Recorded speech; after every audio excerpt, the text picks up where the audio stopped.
Отець Олександр, що це Щас. закон про колабораціонізм? Що ви можете От вас перший раз чую це. сказати? А чому ви тут? Я церковна людина. Якщо ви перший раз чуєте, чому ви тут? До адвоката з вопросом.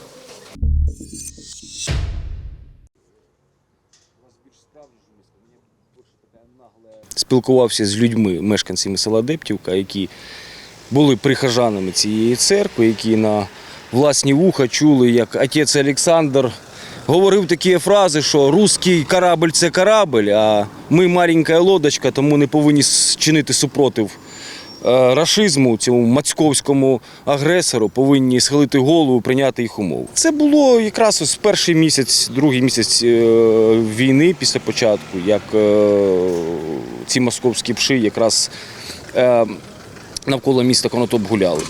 А саме в селі Дептівка вони не те, що гуляли, вони там і жили, і їли. І ці всі умови їм давав саме цей недоотець Олександр Бойко. Призначити його повторно, визначивши дату 17 жовтня 2022 року о 13 годині. На цьому судове засідання оголошується закінченим.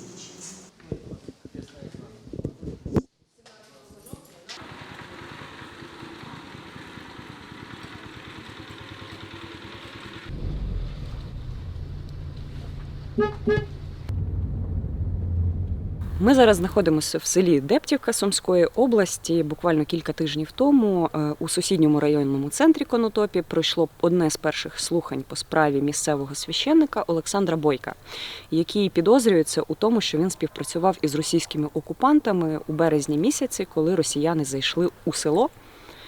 Місцеві, на жаль, не підтверджують на камеру про те, що такі факти співпраці мали місце, але у неформальних бесідах не на камеру розповідають про те, що священник справді годував росіян у місцевій хрестильні в церкві, а також допомагав їм своєю автівкою, проводячи їх у сусідні села, коли окупанти проходили через цю територію.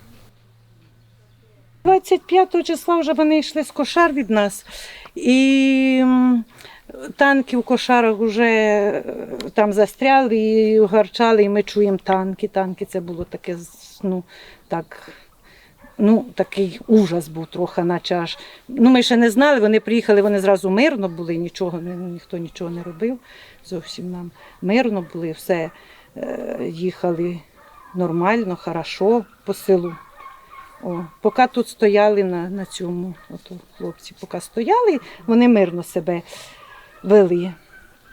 А тоді, як забрали, страшне, що вони там у хатах людських понароблювали, це страшне було. Там бабушка жила, там гардероби, ото бабушки смертельне, все повикидали на вулицю, все там страшне, що наробили у хаті. І, вибачте, на кроваті у бабушки, у подушках наробили. Ніч, щоб вже ж жили там у тій хаті бабушки та поприбирали, щоб ще краще було. А вони таке наробили там, що ужас у хаті. 2 неділі, мабуть, чи 3 неділі, я точно не знаю, передавали, що треба було. Так що таке. По 70 їхало, і 17, і 25, і всяко було. Вони їхали весь час і стріляли. 5 часов ранку вже ми просинаємося від того, що їдуть танки, що стріляють. Бува, їде колона, а їх супроводжує самоліт. Чи вертольот, чи як воно там уже супроводжувало. Скільки разів так вони їхали. Кажуть, що чоловіка у вас в селі вбили. А скільки років йому було? Десь до 30 чи 32, десь отак. Молодий ще. Такий жалко його, дуже жалко. Такий він хороша дитина була, нікому не вреда такий. Трошки, коли випивав, це ж таке. Ми бачили біля церкви, що там хати постріляні, таке враження, що чи з автомата вони стріляли, чи що. І в табличку в церкві теж постріляли. І в церкву стріляли, і в церкві там дірка є, і в табличку, і всюди, де що бачили, те стріляли. Люди ховалися, добре, що вже по телефонах могли передати, хто кому міг, що танки їдуть. І ото передавали, і люди вже ж ховалися всі. А де вони котів, так котів, кажуть, навіть котів бачили, що стріляли. Кого бачили, то стріляли. Возив їх машиною і Він був за Росію давним-давно вже він проросійський був давно вже годів 2 він на Пасху таку проповідь проросійську розказував. Я просто стояла в церкві, в шоці була, як можна таке балакати. Так, а ваш чоловік, я так розумію, з ним працював? Да. Ну і як він до того ставився? Ну, як, отрицательно він ставився до того, але ну що зробиш? Нічого не зробиш. Ми маленькі, дрібні люди. Так що то таке. А що він розказував? Ну, що треба любити Росію, що ми без Росії ніхто.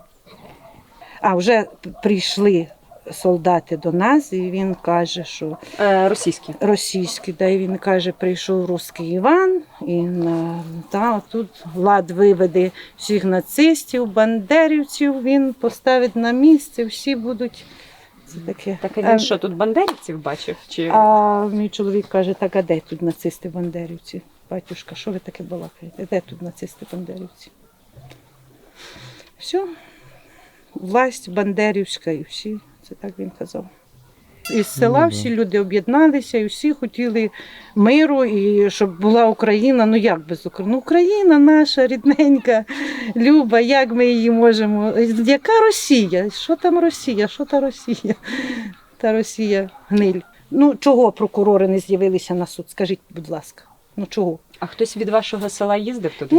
Ніхто не їздив і ніхто і не поїде вже, тому що це даремна робота. Думаєте, що його не засудять? Ні, нічого йому не буде.